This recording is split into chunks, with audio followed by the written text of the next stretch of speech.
going to be talking about the way the different wine types react during the holiday season. Wine types, holidays, and breathing. This beautiful time of year is experienced and celebrated in a myriad of ways that are influenced by our own individual personalities. Sometimes, as I'm sure most of us are already aware, stress levels can escalate with the busyness of the season, often self-imposed when we examine it a bit more closely. The shopping, the parties, the card writing, the decorating, and this on top of all your normal activities.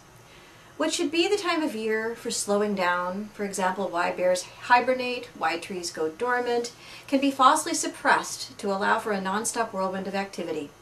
I'm not saying don't get involved or have a joyous good time, but be aware of how you are feeling by stopping to evaluate where you are on the anxiety barometer and breathe.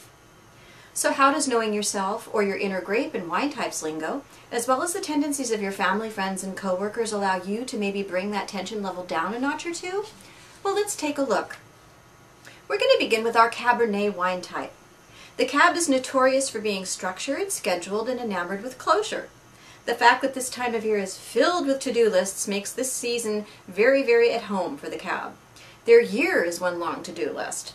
The Cab is the one who probably had their Christmas shopping done by Easter, much to the chagrin of the other three types, knows that the Christmas lights go up the day after Thanksgiving, the tree goes up on the 15th of December, and everything comes down precisely at noon on December 30th. Okay, it could vary a little from Cab to Cab, but you know where I'm going. Now, where might the stress level enter? Well, consider those unexpected tidbits of life that can enter the picture and attempt to dismantle those set-in-stone plans. So Cabs, enjoy your penchant for punctuality, but at the same time breathe a little deeper and give yourself the gift of going with the flow, at least now and then. Speaking of going with the flow, we now move on to our champagne wine type. This bubbly character is the one that you see frantically sprinting through the mall at 10 p.m. on Christmas Eve, haphazardly throwing whatever's still left on the shelves into their basket. Diapers? We don't have a baby, but, we might run out of paper towels. The festivity part of the season is a definite highlight for this type. More than one party on the same day, at the same time? No problem, we can make both. Didn't have time to put up the Christmas tree and the lights? Oh, throw a few lights on the juniper. And didn't get around to sending their Christmas cards? Oh, well, isn't that what email's for? So if you're wondering, well, where's the stress? Well, unless the champagne hangs out exclusively with other champagne types, there probably is going to be a little bit of headbanging going on. What do you mean you forgot to pick up Buster at doggy daycare? So champagnes, keep the party going, but make sure to check in not only with the others in your life and where they might be at any given moment, but remind yourself to slow down and get grounded from time to time, basking in the glow of what the season is truly all about, and breathe. On to the Pinot Noir wine type, this independent perfectionist type. The first thing that comes to mind is Christmas lights. If there's a residence in your neighborhood that looks like Clark Griswold came to visit, you're probably dealing with the residents of a Pinot Noir. Their zeal for competition shines through even in the spirit of decorating. Gift giving is also an adventure for the Pinot Noir. They don't buy just any item for the recipients on their list. They perform their research and attempt to fill what is, in their opinion, a missing artifact in the life of the givee. This brings to mind my first Christmas with my then boyfriend, soon-to-be husband, when I was 20 years old. I, of course, was hoping for a little tiny box that would house an engagement ring. When I spied a much larger package under the tree at my mom and dad's house, I thought, oh, how cute! It's like one of those Russian doll things where you keep getting the package smaller and smaller and smaller until you get to the ring.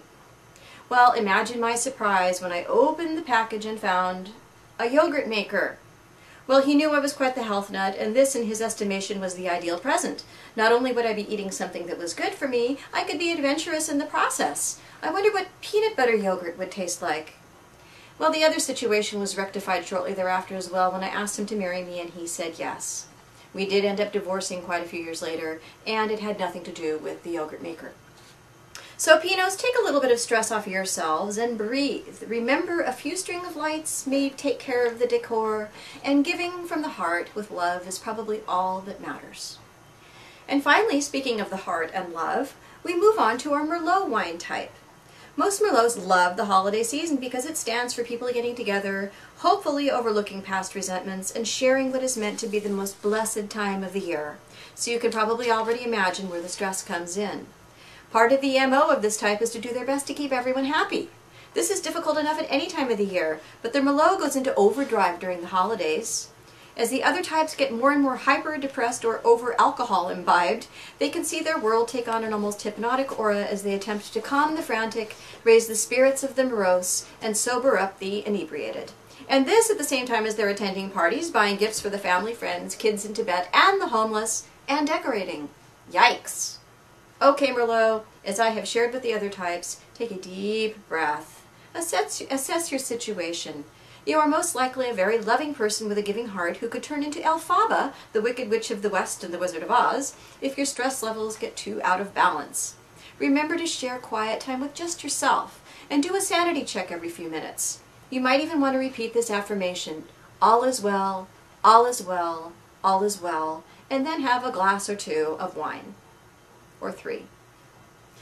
So as we get better acquainted with our inner grape this holiday season, I wish you promptly completed to-do lists, ample time for celebration, wonderful synchronicity in finding the perfect gift for your loved ones, and a heart filled with love for yourself and for others.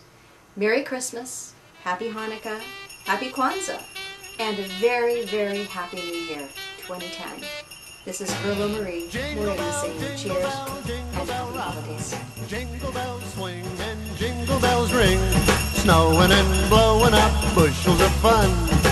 Now the jingle hopper has begun. Jingle bell, jingle bell, jingle bell rock. Jingle bells chime in jingle bell time, dancing and prancing in